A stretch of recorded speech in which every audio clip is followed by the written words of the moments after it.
오늘 고린도전서 5장 6절에서 13절까지의 말씀입니다. 묵은 누룩을 내어버리라 라는 주제로 하나님의 말씀 선포하겠습니다. 지금은 무교절 기간입니다. 이스라엘의 그 여호와의 절기로 하면요, 이번 주 월요일에, 그렇죠? 이번 주 월요일 날 6월절이 시작됐고요.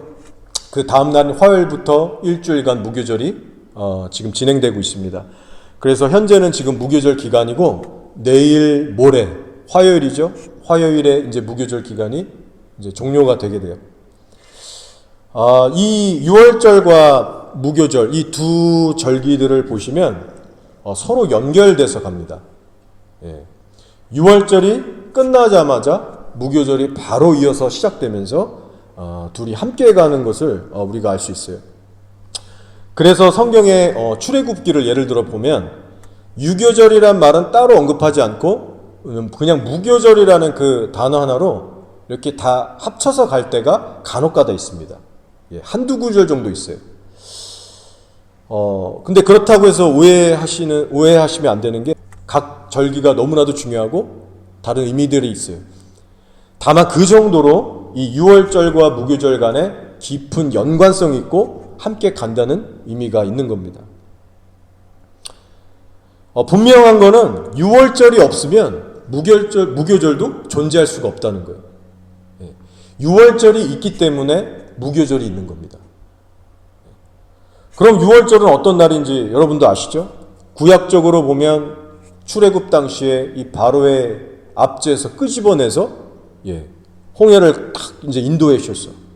그 전에 이제 문설주에 피를 발라 주셔서 죽음의 형벌에서 건짐받는 날을 기념하는 날입니다. 신약적으로는 어린 양 대신 예수님께서 십자가에 못 박히신 그날이 6월절이에요. 십자가에서 못 박혀 돌아가신 그 날이 6월절인 것은 결코 우연이 아니라 하나님의 계획입니다. 결국 6월절이라는 것은 우리의 죄에 대해서 용서함을 받은 날이자 동시에 심판 가운데 있던 우리들을 세상에서 끄집어내신, 우리가 끄집어내짐을 당한 날입니다. 그래서 이제는 더 이상 우리가 죄의 종이 아니라 하나님의 의의 종들이 되는, 그래서 그것에 대해서 하나님께 감사하고 기념하는 절기예요. 자, 그렇다면 6월절을 경험한 우리가 이후부터는 어떻게 살아가야 될까요? 이미 그 답을 여러분 알고 계십니다. 6월절을 경험했으면 하나님의 백성답게 이제는 우리 거룩하게 살아가야 됩니다. 사실 너무나 당연한 얘기죠. 근데 그 당연한 얘기를 이어지는 무교절에서 하고 있는 겁니다. 자, 출애굽기 13장 7절을 보시면 이 무교절 기간에 해야 될 일에 대해서 하나님께서 이런 명령을 주시는데 한번 들어보세요. 이래 동안에는 무교병을 먹고 유교병을 내게 보이지 아니하게 하며 내 땅에서 누룩을 내게 보이지 아니하게 하라 라고 말씀하셨어요. 자, 6월절이 끝난 바로 그 시각부터 총 일주일간 뭘 하라고 하세요? 누룩을 보이지 않게 해라. 네가 살고 있는 네 땅에서 누룩을 보이지 않게 해라. 자, 여기서 누룩은 뭘 상징해요? 죄를 상징합니다. 우리들의 죄를 상징합니다. 한마디로 이제부터는 죄를 버리고 거룩하게 살아야 된다. 오케이, 그러면 언제까지 거룩하게 살아야 될까요? 7일간 무교병 먹지 말라고 하셨으니까 7일 동안만 좀 거룩하게 살고 8일째 돼서부터는 좀 풀어줘도 될까요? 왜 7일 동안만 누룩을 없애라고 하셨을까요? 성경적으로 7이라는 숫자는 온전함, 완성이라는 의미가 있는 거 여러분도 잘 아실 겁니다. 온전함, 완성, 이런 완전수의 의미가 있어요. 즉 7일간 누룩을 보이지 않게 하라는 것은 이제부터 평생토록 거룩하게 살라고 하는 하나님의 말씀인 겁니다. 그래서 우리가 무교절만 이렇게 묵상해봐도요, 기독교의 본질을 발견할 수 있습니다. 그 본질은 뭐냐면 바로 성도의 거룩성과 연결되어 있다는 걸 알 수 있어요. 무교절을 통해 주시는 하나님의 메시지는 분명합니다. 바로 이 땅의 교회들이 추구해야 될 방향성은 오직 거룩성이라는 거예요. 예수 믿고 난 후에 나와야 되는 열매는 거룩이라는 거예요. 너희가 죄의 저주에서 건진받았으면 앞으로 반드시 거룩이라고 하는 열매들이 나와야 된다. 무교절을 통해서 주시는 말씀이에요. 여러분, 이 시간 이 하나님의 부르심 앞에 우리 자신을 겸손히 좀 돌아봤으면 좋겠습니다. 우리가 날마다 추구하는 신앙의 본질이 정말 거룩함에 맞는지, 거룩한 성품과 생활로 진실로 변화되고 있는지 우리는 항상 점검해야 됩니다. 데살로니가전서 4장 3절 말씀이에요. 하나님의 뜻은 이것이니 너희의 거룩함이라. 너무 단순 명료한 말씀이죠. 성경의 핵심입니다. 하나님의 뜻은 이것이니 너희의 거룩함이니라. 하나님의 관심은 뭐라고요? 성도의 거룩함이라고 사도 바울을 통해서 분명히 전하고 있습니다.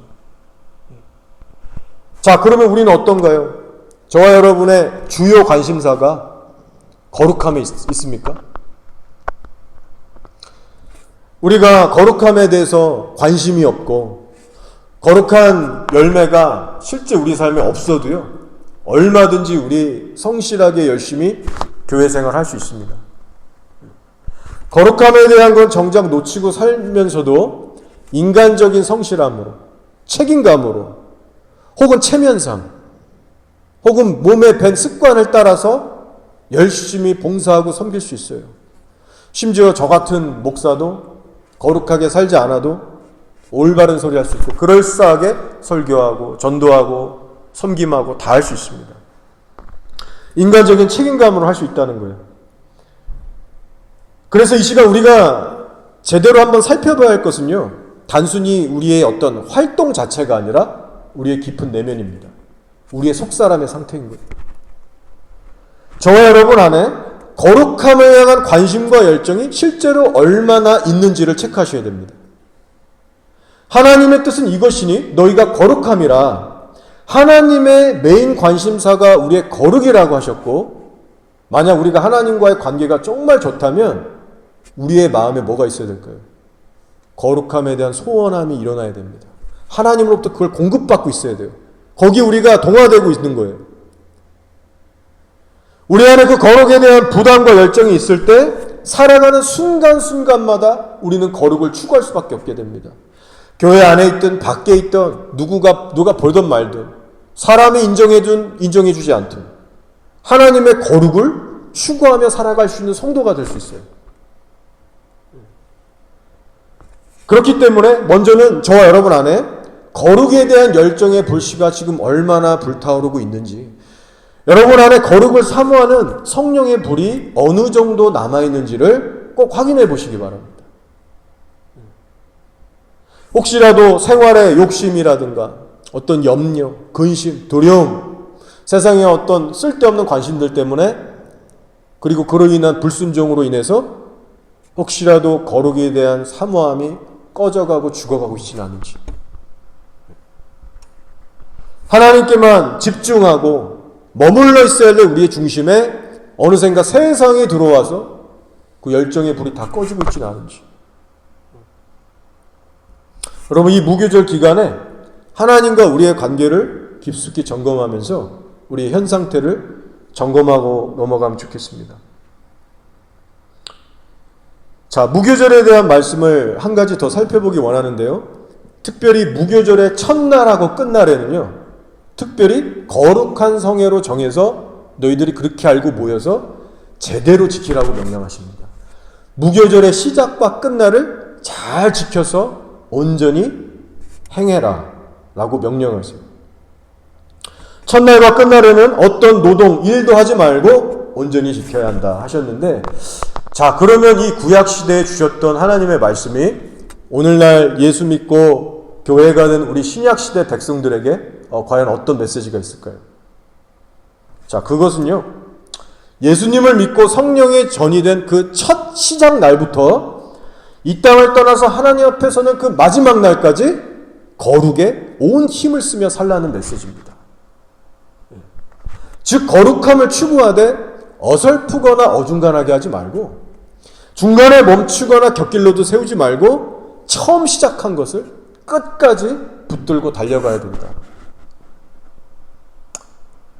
저는 이 무교절 말씀을 묵상하면서 신약 성경이죠. 히브리서 3장 14, 15절이 마음에 떠올랐습니다. 한번 들어보세요. 오직 오늘이라 일컫는 동안에 매일 피차 권면하여 너희 중에 누구든지 죄의 유혹으로 완고하게 되지 않도록 하라. 우리가 시작할 때 확신한 것을 끝까지 견고히 잡고 있으면 그리스도와 함께 참여한 자가 되리라 라고 하셨어요. 이 말씀 잘 알고 계시죠? 시작만 중요한 게 아니라 끝도 중요하다고 전하고 있습니다. 히브리서 신약 말씀인데 구약과 똑같은 메시지를 우리에게 주고 있어요. 시작이 아무리 좋았어도 결국 끝이 좋지 않으면 망할 것이다. 성령으로 시작했으나 육으로 맞춰 망할 수 있다. 따라서 끝이 좋기 위해서는 오늘부터 내 삶의 누룩들을 제거하면서 죽는 그 마지막 날까지 힘써 죽도록 거룩의 힘을, 거룩함의 삶을 유지해야 된다. 히브리서의 말씀인데요, 동일한 메시지가 이 무교절의 절기법에도 담겨져 있는 겁니다. 저는 개인적으로 이 대목을 묵상하면서요, 그래, 시작과 끝이 좋아야 될 텐데, 내 시작과 끝이 한결같이 주님 보시기에 아름다워야 될 텐데, 나는 어떻게 하고 있나? 제 자신을 돌아볼 때 깜짝 좀 놀랄 때도 있고 걱정이 될 때도 있습니다. 그래서 더 결단하게 되는 부분들이 있어요. 이제 다음 달 5월이 되면요, 이제 교회 개척한 지 7년이 딱 채워집니다. 제가 5월 달에 와서 했거든요. 근데 제 마음에는 두 가지 마음이 있는 것 같아요. 하나는 시간이 이렇게 빨리 갔구나. 엊그저께 같은데 어찌저찌 해보다 보니까 그래도 이제 7년이 채워졌네. 참 시간 빨리 가는구나. 저희 부모님도 이제 화요일 날 오십니다. 내일 모레. 엊그저께 가신 것 같은데 벌써 또 이렇게 시간이 돼서 오세요. 저도 지난 7년을 돌아보니까요, 정말 많은 일들이 있었지만 그래도 총알같이 지나간 그런 느낌이 듭니다. 그런데 한편으로 또 어떤 인간적인 마음이 드냐면요, 앞으로 또 견뎌내야 될 많은 그 시간들을 생각할 때 마음이 답답해오고 자신감도 좀 없어지고 마음이 힘들어질 때가 있어요. 그래, 내가 병이나 사고로 일찍 죽지 않는 이상 지금 한 것보다 최소 10년, 20년 그 이상도 제가 사역자로 살아야 될 수 있는데, 그 오랜 세월을 잘 버틸 수 있을까? 세상은 이렇게 보란듯이 지금 한 해 한 해 강팍해져 가고 무서워져 가는데 내가 정말 설계한 대로 버틸 수 있을까? 끝까지 한결같은 마음으로 잘 섬길 수 있을까? 솔직히 좀 걱정이 되고 아찔할 때가 있습니다. 특별히 그럴 것이 과거 7년 전의 제 모습하고 지금의 제 모습을 비교해 볼 때 왠지 그 시작보다 조금 더 못하고 있다, 혹시 그런 건 아닐까? 그런 생각이 들 때가 있어요. 예전에는 지금보다 더 하나님을 제가 절박하게 찾고 더 절박했던 그런 심정이 있었던 것 같은데, 저도 시간이 지나면서 조금씩 식어가는 면도 있는 것 같고, 지금보다 예전에는 훨씬 더 단순해서 하나님께 더 집중했었던 것 같은데, 더욱더 깨끗했던 것 같은데 알게 모르게 달려오면서 좀 때가 묻은 것 같기도 하고, 이전과 같지 않게 더 지침을 느끼고 좀 쉬고 싶다라는 생각도 들 때가 있고, 아무튼 제 자신을 보면서 정신이 번쩍 차려질 때가 있습니다. 근데 위로 아닌 위로가 있다면요, 주변 얘기를 이렇게 쭉 설교들을 통해서 들어보면 저만 이런 게 아니고 많은 그 목사님들이 비슷한 일들을 겪으시더라고요. 한국에 제가 존경하는 목사님 중에 한 명인데, 박보영 목사님의 그 수제자 중에 한 목사님이시고, 성은 임씨입니다. 임씨. 저보다 젊으신데, 이분도 설교 중에 최근에 고백하시더라고요. 종종 얘기하시는 건데, 내가 예전과 같지가 않다. 예전에 비교하면 사역이 지금 엄청 확장되고 사람들도 막 알아봐 주시고 영향력도 막 점점 커져가는데, 하나님을 찾고 사랑하는 마음이 예전과 같지 않다라고 씁쓸하게 고백하시더라고요. 과거에는 죄로 여겼던 것이 어느 순간 자기가 그걸 죄로 더 이상 여기지 않고 있더래요. 그만큼 무뎌진 거죠. 그러면서 나는 왜 이렇게 변질됐을까? 그 시절로 돌아가고 싶다. 너무 힘들었지만 그래도 지금 보니까 그 시절로 돌아가고 싶다. 그런 고백을 하시더라고요. 제가 보니까 너무나 훌륭한 목사님들이고 정말 대단한 분들인데 시간이 지나고 환경이 변하면서 그분들도 조금씩 무뎌지고 조금씩 변해가고 타협하는 부분들이 생기더라는 거죠. 그러면서 하시는 모든 고백들이 과거 시절이 그립다. 하나님과 더 그때 가까웠는데 힘들지만 다시 돌아가고 싶다. 심지어 박보영 목사님조차 이런 얘기들을 하시더라고요. 저도 제 과거를 돌아보면서 정신 차리게 됩니다. 그래, 내가 벌써부터 이러면 안 되지. 앞길이 9만리인데 지금부터 이러면 되나? 그리고 간절히 기도가 나오게 돼요. 하나님, 나는 평생에 갈수록, 시간이 가면 갈수록 더 성숙하고 풍요로워지게 하옵소서. 갈수록 끝이 더 아름다운 인생이 되게 하옵소서. 저를 위해서도 꼭 기도해 주시길 부탁드립니다. 성도님들이 저 같은 목회자들을 위해서 기도할 때 정말 큰 힘이 됩니다. 시작과 끝이 우리 정말 아름다워야 돼요. 저도 여러분들을 위해 기도할 거고요. 우리 서로를 품고 간절히 기도했으면 좋겠습니다. 자, 오늘 본문 고린도전서 5장을 보시면요. 사도 바울이 이 명절을 얘기하고 있잖아요. 이 명절은 이 유월절입니다. 이 유월절을 언급하면서 뭐라고 하냐면 이제는 너희 가운데 있는 묵은 누룩들을 내어버려라. 교회는 거룩해야 된다. 따라서 너희들은 그 묵은 누룩을 내어버리라라고 선포하고 있습니다. 이거는 유월절과 무교절의 정신에 입각해서 우리가 여태까지 살펴본 그 동일한 메시지를 던지고 있는 거예요. 제가 7절을 한번 읽어보겠습니다. 너희는 누룩 없는 자인데 새 덩어리가 되기 위하여 묵은 누룩을 내버리라. 우리의 유월절 양 곧 그리스도께서 희생되셨느니라 라고 하셨어요. 자, 처음에 이 말씀을 얼핏 들으시면 지금 말의 앞뒤가 맞지 않는 것처럼 들릴 수 있습니다. 자, 너희는 누룩 없는 자라고 하면서 또 중간에 뭐라고 해요? 너희 안에 그 묵은 누룩을 내어버리라. 예. 누룩이 없는 자라고 시작했는데 또 중간에 누룩을 내어버리라라고 하고 있습니다. 그럼 지금 누룩이 있다는 거예요? 없다는 거예요? 자, 좀 헷갈릴 수 있죠? 근데 정리하면 사실은 여러분이 이미 잘 알고 계시는 내용입니다. 너희가 예수님의 보혈로 죄사함을 받아서 의인이라 칭함을 받았지만 여전히 너의 삶에는 회개하고 버려야 할 죄들이 쌓여 있다는 거예요. 그 처리하지 못한 죄들 때문에 죄들에 대해서 묵은 누룩이라고 지금 표현하면서 속히 내어버리라. 거룩한 교회라면 단호하게 그 죄들을 처리하고 버릴 수 있어야 된다. 그래야 거룩함을 유지할 수 있다라고 간절하고 단호하게 외치고 있는 겁니다. 그 죄와 싸워야 된다. 여러분, 이 말씀을 토대로 해서 한 가지 분명한 사실을 우리가 알 수 있는데요. 그것은 우리가 성령으로 거듭나 하나님의 거룩한 성전이 됐지만 우리들의 삶이 저절로 거룩해진다거나 우리의 삶에 어떤 성령의 거룩한 열매가 저절로 생긴다는 것은 아니라는 거예요. 다시 말해서 예수님의 공로로 인해서 법적으로 의롭다 칭하심을 우리가 받았지만 그것은 언제까지나 법적인 칭일 뿐이지 성도의 현실의 삶에 들어가 볼 때는 여전히 치열한 죄와의 싸움이 기다리고 있다는 거예요.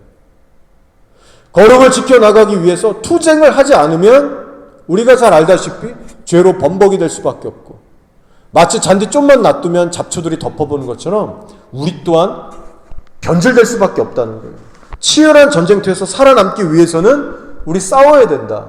계속해서 묵은 누룩을 내어버려야 된다. 그래서 바울이 선포하는 겁니다. 묵은 누룩을 내버리라.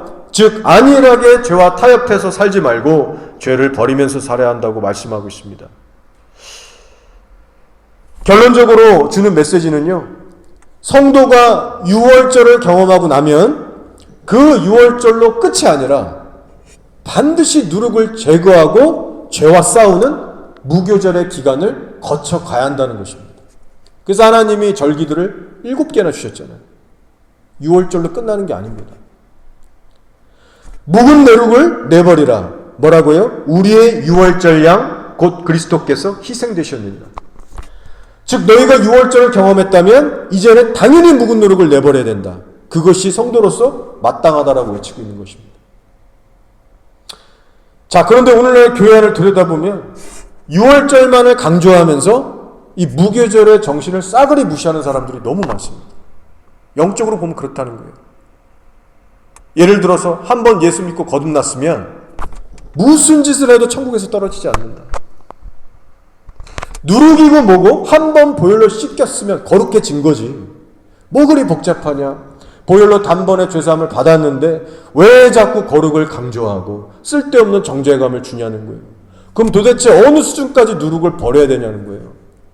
그건 하나님의 기준이죠. 하나님이 심판대에서 알아서 가르칠 겁니다. 분명한 건 성경에서 이렇게 살라고 여러 군데에서 말씀한다는 거죠.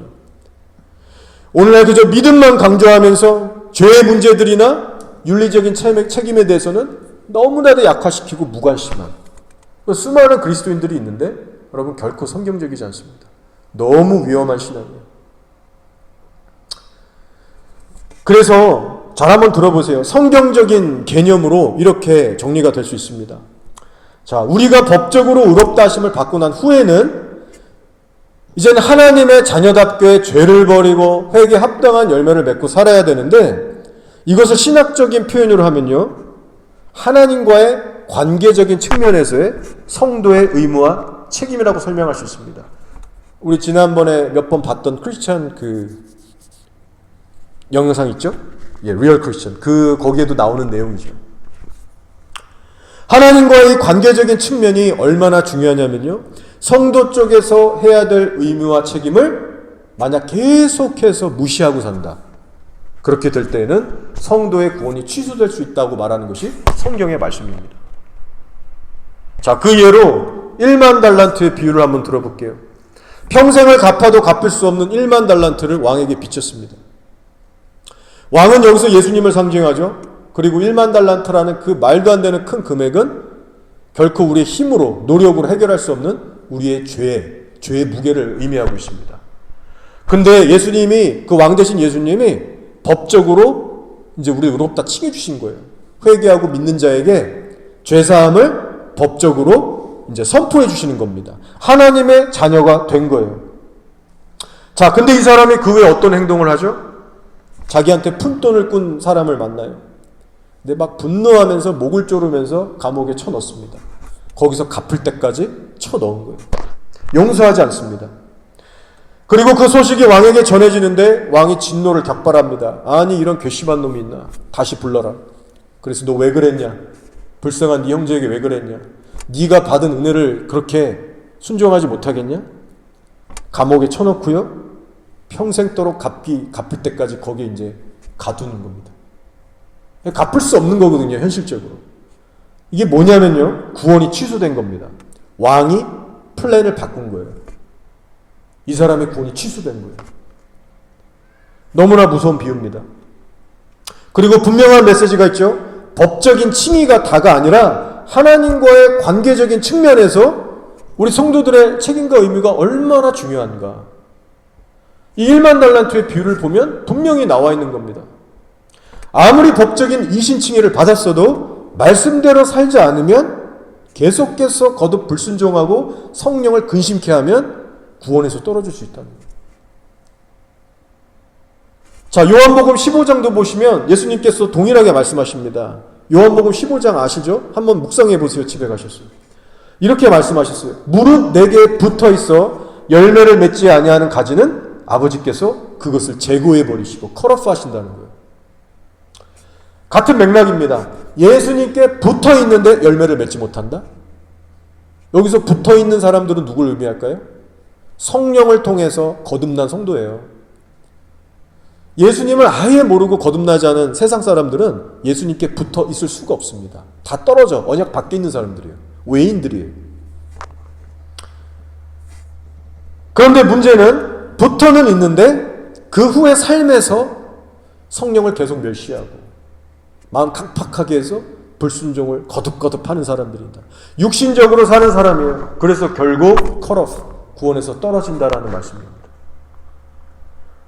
요한복음 15장 역시 하나님과의 관계적인 측면에 있어서 성도들의 의무와 도리가 얼마나 중요한가, 그것을 이행하지 않을 때 컷오프 될 수 있다. 우리에게 경고하고 있는 말씀입니다. 자, 결국 오늘 우리가 다루고 있는 이 무교절의 절기에도요, 결국 같은 메시지가 있는 거예요. 6월절은 하나님 쪽에서 일방적으로 은혜를 베푸신 절기입니다. 그렇죠? 어린 양 예수님을 죽이셔서 그냥 그분의 희생, 대속을 통해서 믿기만 하면, 회개만 하면 구원의 문을 열어주셨어요. 우리 쪽에 상관 아무것도 없습니다. 6월절은 하나님이 일방적으로 베푸신 절기예요. 자, 근데 무교절부터는요, 성도로서의 마땅한 의무와 책임을 말씀하고 계신 겁니다. 이제는 너희들 쪽에서 누룩을 제거해야 된다. 그거 안 하면 안 된다는 거예요. 누룩을 제거해주는 일은 나 하나님이 일일이 다 해주지 않을 거야. 너희 쪽에서 해야 된다. 성도의 의무와 책임이야 라고 말씀하세요. 그래서 오늘 바울도 7절에서 이렇게 얘기하죠. 너희가 새 덩어리가 되기 위해서는 묵은 누룩을 내버려야 할 것이다. 뒤집어 얘기하면 뭐예요? 묵은 누룩을 버리지 않으면 새 덩어리가 되지 못할 것이다 라는 그 메시지가 들어가 있는 겁니다. 다시 말해서 너희가 성령으로 거듭나 하나님의 성전이 되었지만 아직 구원의 여정이 남아있어. 구원은 마치 마라톤과 같은 거예요. 최후의 날에 너희들이 성령의 전으로 온전하게 컴플리트하게 세워지기 위해서는 묵은 누룩인 그 죄들을 반드시 버리고 살아야 된다. 교회를 더럽히는 묵은 죄들을 캐내서 처리해야 한다. 성전을 더럽히고 있는 그 죄들을 처리해야 된다. 그 말씀을 주고 있는 겁니다. 자, 이때 당시 고린도 교회 상황을 보면요, 여러 문제점들이 있었습니다. 그 중에서도 오늘 문맥을 보시면 어떤 한 형제가 있었어요. 우리가 너무 길어서 앞에 것들은 우리가 생략했는데, 교회 내 어떤 한 형제가 있었어요. 예수 믿는다라고 하는 형제겠죠. 근데 자기 아버지의 아내를 성적으로 범했습니다. 심각한 음란의 문제가 그 교회 안에 있었어요. 우리가 추정해 보건대 어떤 계모 아니면 첩이 아니었을까라고 우리가 이제 추정을 합니다. 바울이 그 소식을 듣고 대노하면서 꾸짖는 거예요. 그런 죄는 세상에도 없다. 나 듣도 보도도 못했다.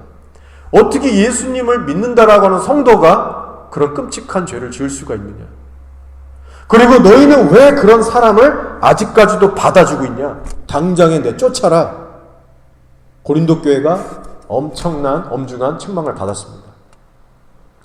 자, 그런데 바울이요, 쭉 읽어다 보면 그 한 사람의 특정한 죄만 언급한 게 아니라 동시에 여러 가지 죄들을 나열하면서 너희는 이런 죄들에 대해서 결코 교회로서 용납하면 안 된다라고 단호하게 함께 전하고 있습니다. 자, 그 내용이 11절에 있는데요. 제가 한번 읽어볼게요.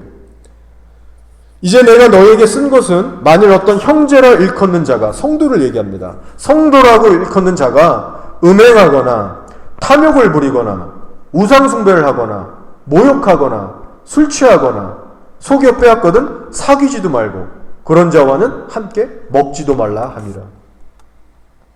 자, 지금 보시면 여러 가지 죄목들을 나열하고 있는데 사실은 더 나열하고 싶었을 거예요. 근데 이 정도로 지금 제한하고 있습니다.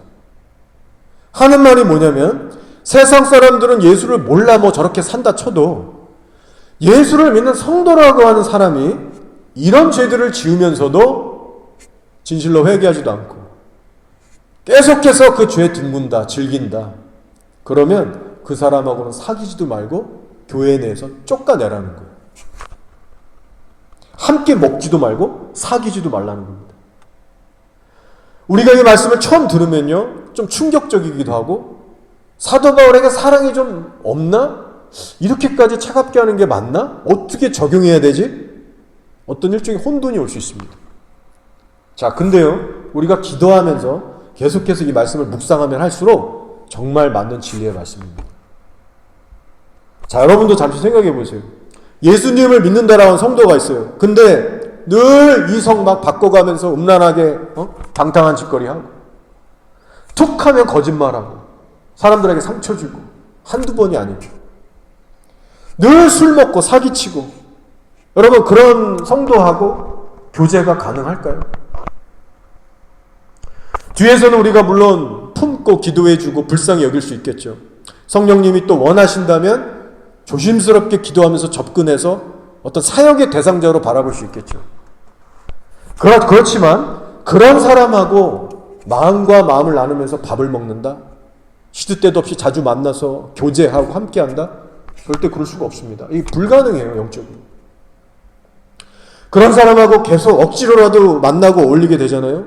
내 영이 상하게 되고요. 나쁜 영향을 받게 될 수 있고요. 특별히 믿음이 연약한 지체들은 자칫하다가 쓸려서 죄에 빠질 수도 있습니다. 그래서 바울이 뭐라고 일침을 날립니까? 적은 누룩이 온 덩어리에 퍼지는 것을 너희들 알지 못하느냐. 그 죄가 퍼져나갈 수 있다는 거예요. 영향을 다 끼친다는 거예요. 교회 공동체 안에. 하는 말이 밖에 있는 사람들은 하나님이 심판하시려니와 이 악한 사람은 너희 중에서 내쫓으라. 과감하게 얘기하고 있습니다. 하나님의 사람이었던 누구보다도 성령님의 음성을 예민하게 캐치하고 순종했던 바울이 딱 이 상황을 보니까요. 이 악한 사람은요. 품으면서 같이 갈 수 있는 상태가 아닌 겁니다. 그런 정도의 케이스가 아닌 거예요. 공동체 밖으로 좀 쫓겨나서 징계도 좀 호되게 받고 사단에게 휘둘려서 얼마나 그 정욕대로 사는 게 피폐해지고 멸망하는 길인지를 좀 깨닫게 하고 마음고생도 좀 하면서 시간이 좀 흘러서 나중에야 돌아와도 겨우 돌아올 법한 그런 영혼으로 바울은 진단한 거예요. 하나님의 성령으로 충만했던 바울은 기준은 그랬고 그것이 하나님의 뜻이었습니다. 자, 그런데 고린도 교회를 보니까요. 전혀 무감각한 거예요. 사도 바울의 반의 반도 못 따라가는 거예요. 전혀 올바른 대응을 못하고 있는 겁니다. 자기 아버지의 아내를 그렇게 음란하게 범한 이 성도에 대해서 어떠한 엄한 징계 없이 방치하고 있었어요. 내버려 두고 있었어요. 그만큼 그 고린도 교회의 영적인 상태가 심각했던 겁니다. 밑바닥을 치고 있었던 겁니다. 그러면 우리가 한번 추측해 볼 수 있죠. 그 정도의 심각한 죄도 별 문제 삼지 않고 방치했다면 일상에서 교인들이 짓고 사는 죄들에 대해서는 얼마나 쉬쉬하고 아무렇지도 않고 여기고 살았을까. 바울이 왜 그 한 사람의 특정 죄뿐만이 아니라 굳이 왜 이런저런 죄들을 나열해서 왜 이것저것 얘기하면서 너희들 이렇게 살면 안 된다. 교회로서 허용하면 안 된다라고 하는지 이해가 좀 가는 것 같아요. 아, 그래. 고린도 교회의 이 영적 분위기와 수준이 정말 그렇고 그렇겠구나. 형편없었겠구나. 은사가 많은 교회로 유명했고 떠들썩했지만 정작 거룩함에 대해서는 열정들이 하나도 없고 선포되는 설교도 의심이 되는 것 같고요. 내놓을 만한 어떤 뚜렷한 열매가 없고 죄와의 전쟁에서는 정말 한없이 나약하고 둔감하고 연약했던 공동체가 아니었을까. 오늘 무교전에서 던지는 그 핵심의 본질, 거룩에서 너무나도 벗어나 있던 교회가 아닐까. 그런 생각을 해보게 됩니다. 저는 이 고린도 교회의 영적 상태를 묵상하면서요. 이 시대의 교회들은 과연 얼마나 다를까. 멀리 갈 것 없이 우리 교회, 저와 여러분은 영적으로 지금 얼마나 민감하게 깨어서 죄들에 대해서 반응하고 처리하면서 살고 있을까. 조심스럽게 경각심을 갖고 돌아보게 됐습니다. 요즘 동성애라고 하는 죄에 대해서는 모든 교회들이요 막 이구동성으로 일어나서 이건 말도 안 되는 죄다. 입에 거품을 물고 나가서 시위도 하고 정부의 탄원서도 써가면서 다들 열을 올리고 있습니다. 어떻게 남자가 남자랑 결혼하냐? 여자가 여자랑 어떻게 그렇게 사냐? 세상에 어쩌려고 일어나? 혀를 차면서 다들 큰 죄로 알고 여기고 있어요. 그런데 여러분, 하나님 보시기에 과연 동성애만 끔찍한 죄입니까? 산상수훈 말씀에 형제를 향해서 분노를 품고 나가라 하면 지옥불에 들어간다고 하셨어요. 부부간의 다툼, 교인들 간의 미움, 시기, 질투, 원망, 교만, 상처 주는 말들, 전부 끔찍한 악한 죄들입니다. 다 지옥 갈 만한 죄들이에요. 근데 문제는 뭐죠? 우리의 일상에서 반복되는 이런 죄들에 대해서 우리들이 얼마나 찔리고 도전받고 심각하게 여기고 사느냐는 거예요. 동성애가 큰 죄로 여겨지고 나머지의 죄들은 너무나도 가볍게 여겨지고 혹시 여러분 가운데 그런 분 계신가요? 세상 뉴스에 나오는 악인들의 소식을 들을 때 혹은 모 교회 목사님들이 타락해서 넘어지는 걸 볼 때는 너무나도 그들의 큰 죄들이 보입니다. 근데 정작 내 죄를 내가 보지 못하고 있다면, 일상에 내 죄를 볼 수 있는 그 영안이 닫혀 있다면 우리가 바로 그 어리석고 초라한 인생들이 되는 거예요. 자, 이제 말씀을 정리하면서 마치겠는데요. 저는 오늘 이 말씀을 준비하면서 성경의 특별한 한 구절이 계속해서 머릿속에 맴돌게 됐습니다. 그리고 기도하는 가운데 성령님이 연결해서 주시는 말씀이라는 확신이 들었어요. 열왕기나 역대기에 자주 등장하는 구절인데요. 뭔지 궁금하시죠?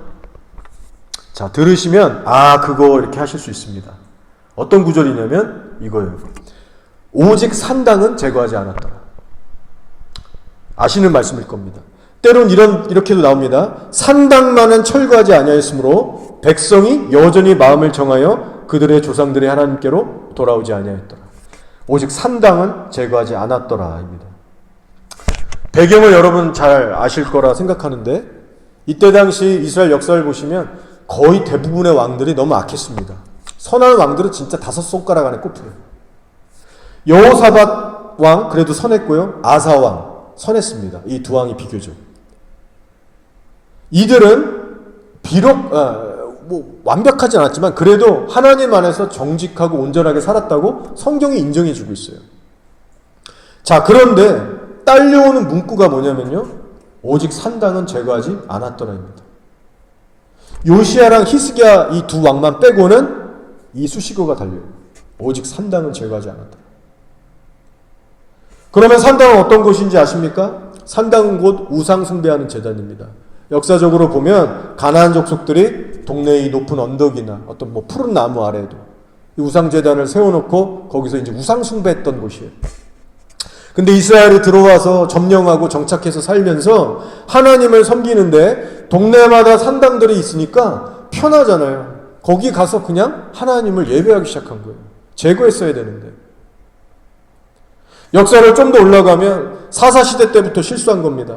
가나안 족속들하고 전쟁하면서 끝까지 다 몰아내고 그들의 이방 풍습, 제단 다 싸그리 전멸시켜야 됐는데 힘들고 어렵다고 포기한 거예요.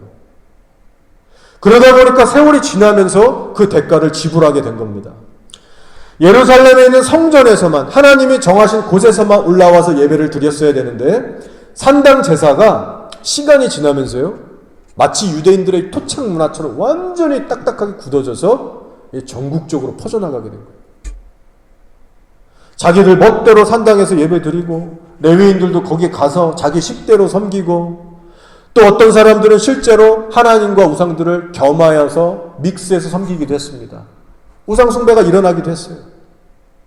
이방 풍습과 혼합이 되면서 신앙의 정통성을 잃어가는 현상들이 여기저기서 일어나기 시작했습니다. 자, 그러면 질문입니다. 왜 유다의 왕들이 그걸 가만히 보고 있었을까요? 여호사밧 왕 선했어요. 아사 왕도 선했어요. 하나님의 뜻을 분명히 알고 있었어요. 하나님의 기준으로 볼 때 이 산당은 제거해야 된다. 하나님 이거 미워하신다. 똑똑히 다 깨닫고 있었습니다. 근데 아니라는 걸 알면서도 왜 내버려뒀을까요?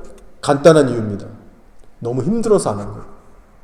대가 지불이 싫어서 안 한 겁니다. 이제부터 전국적으로 선포하잖아요. 너희들이 이제 예루살렘 성전에서만 올라와서 예배드려라. 갑자기 선포하면 왕이라도 이게 부담스러운 겁니다. 백성들이 원망불평하면서 왜 그렇게까지 해야 됩니까? 들고 일어날까봐, 자기의 왕위가 위협받을까봐, 크레딧 떨어질까봐 망설여지고, 실제로 전국에 퍼진 상당들의 일일이 사람 파견해서 그거 파괴하고 무너뜨리는 거, 정리하는 거 무지막지하게 큰돈 들어가고요. 그 사람들 일일이 다 구하고 관리해야 되고요. 자기의 인생을 바쳐서 거기에 신경, 에너지 다 쏟아야 됩니다. 너무 부담스럽고 이게 힘들고 두려운 거예요. 하나님의 뜻은 정말 알겠지만 도저히 엄두가 안 나서 포기한 겁니다. 근데 성경은 이들의 심리, 이들의 중심을 놓치지 않고 다 기록하는 거예요. 그러나 산당만은 제거하지 않았다. 근데 누가 용기 있게 결단하고 나서서 그 일을 해버립니까? 오직 역사상 두 왕만이 산당을 제거합니다. 히스기야 왕 그리고 요시야 왕. 히스기야의 경우에는요, 전국적으로 다 하진 못했어요. 그렇지만 정말 그 순수한 마음을 갖고 열정을 갖고 할 수 있는 대로 제거하면서 하나님의 큰 기쁨이 됐습니다. 그리고 요시야의 경우는요, 전무후무한 케이스예요. 전국적으로 산당을 제거했던 유일무이한 유다의 왕입니다. 놀라운 개혁을 일으켰어요. 그래서 그 이름이 300년 전에 예언됩니다. 요시야라는 왕이 이 산당들, 이 제단들을 박살낼 것이다. 너무 유명한 사람이죠. 정말 그 예언된 사람같이 일어나서 불도저같이 산당들을 제거했습니다.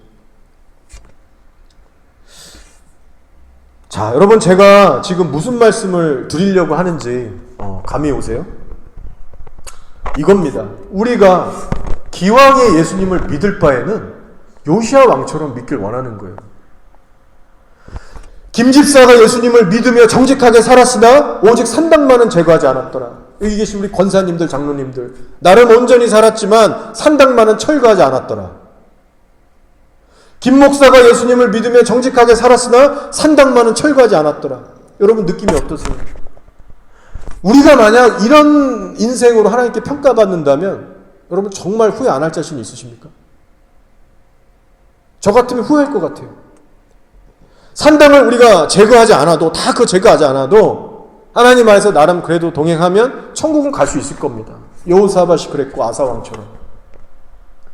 그러나 심판대에 서서 우리의 삶을 평가받을 때 천국의 영광과 상급을 우리가 눈앞에서 보고 느낄 때 우리는 깊은 후회감에 빠질 수 있습니다. 내가 저 땅 밑에서 살 때 왜 좀 더 물불 안 가리고 끝까지 좀 더 도전해보지 않았을까? 너무 아쉽다. 내가 왜 그 일을 그냥 포기하고 그렇게 주저앉아 있었을까? 한번 후회 없이 헌신해 볼 걸 그랬다. 우리 그러지 않겠습니까? 결국은 여러분 우리가 하나님을 얼만큼 사랑하고 경외하고 있느냐에 따라서 우리의 열심이라는 것이 달라질 겁니다.